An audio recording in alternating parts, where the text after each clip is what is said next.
முத்தம் கொடுக்குறான். முத்தம் குடிச்சியா அல்லி?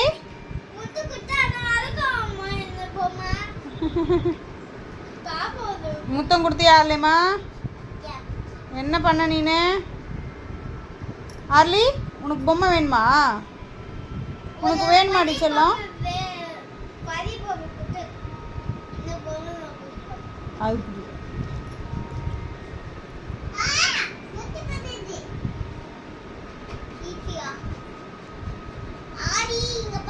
ஃபேன் கேளு அவன்கிட்ட. ஃபேனு காட்டு. காற்று வாங்கட்டும் ஆழமா. அவனுக்கு அந்த பொம்மையில தாண்டி இருக்கு. என்ன ஆலைமா?